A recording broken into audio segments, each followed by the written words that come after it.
ஈரோடு மாவட்டம் சத்தியமங்கலத்தை அடுத்த சிக்கரசம்பாளையம் பகுதியைச் சேர்ந்தவர் கார்த்திக். இவர் தான் கட்டி வரும் வீட்டிற்கு தேவையான பொருட்களை வாங்க சுமார் 47,000 ரூபாய் பணத்தை எடுத்துக்கொண்டு சென்றுள்ளார்.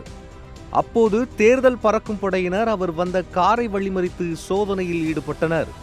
பின்னர் அவரது காரில் 47,000 ரூபாய் பணம் இருந்தது தெரிய வந்து அதை பறிமுதல் செய்தனர். எனவே கார்த்தி தேர்தல் ஆணையம் விதிமுறைகளின்படி 50,000 ரூபாய் வரை பணம் எடுத்துச் செல்லலாம் என விதிமுறைகள் இருக்கிறதே, ஆனால் நான் 47,000 ரூபாய் மட்டுமே எடுத்துச் செல்கிறேன், நீங்கள் எதற்காக இதை என்னிடம் பறிமுதல் செய்தீர்கள் என கேட்டு வாக்குவாதத்தில் ஈடுபட்டார்.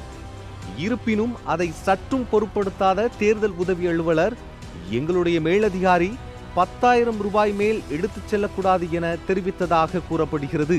இது குறித்து ஈரோடு மாவட்ட ஆட்சியர் மற்றும் தேர்தல் நடத்தும் அலுவலர்களுக்கு தகவல் தெரிவிக்கப்பட்டது.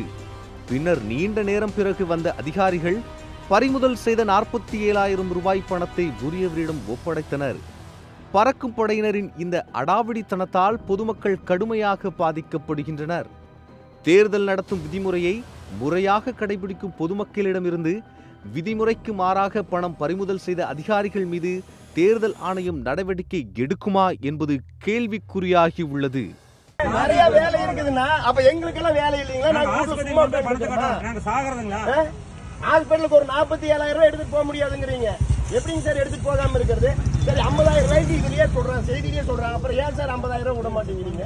சரி வேண்டாம், அது ரவுண்ட் 50,000 ரூபாய் கூட இல்ல, 47,000 தானே இருந்தது, அதை தானே புடிச்சீங்க. நீங்க 47,000 ரூபாய் கேள்றீங்க, அந்த 47,000 ரூபாய் எடுத்துட்டு போக கூடாதுன்னு சொல்றீங்கல்ல, அதுக்கு ஏதாவது அந்த ஜியோ கொடுங்க, அந்த ஜியோ கொடுங்க போதும். எங்களுக்கு வேற எதுவுமே வேண்டாம். எங்க பணத்தை வந்து நாங்க எலெக்ஷன் முடிஞ்சு கூட வாங்கிக்கிறோம் சார். நீங்களே 50,000 ரூபாய் கொண்டு போகணும்னு சொல்றீங்க. அப்ப ஒரு 500,000 கூட ஜோபில் வைக்க கூடாதுங்களா? சாவி யாரு கிட்ட மாப்ள? சாவி கொடு.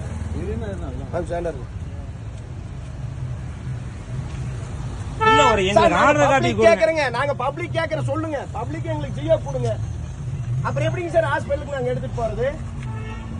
அப்ப உங்களுக்கு 5,000 ரூபாய் கொடுத்து செத்தா பரவாயில்லையா?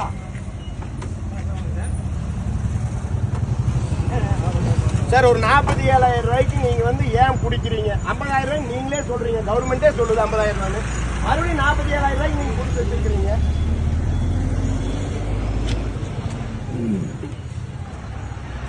இதோட புல்லடு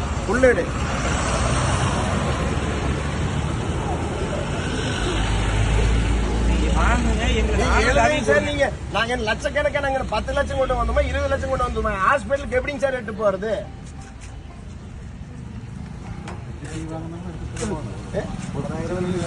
ஆனா அதைத்தான் சொல்றேன். ஆனா நீங்க அவங்க ஜியோவே பாஸ் பண்ணது 50,000, 47,000 புடிச்சு நாம போடுறோம். நாங்க பப்ளிக் கேட்கறோம் சார், எங்க பப்ளிக் மட்டும் பதில் சொல்லுங்க, சொல்ல வேண்டாம். எங்கிட்ட அதிகாரம் இருக்குன்னு எதை வேணா பயன்படுத்தினா நாம அதுக்கு நாம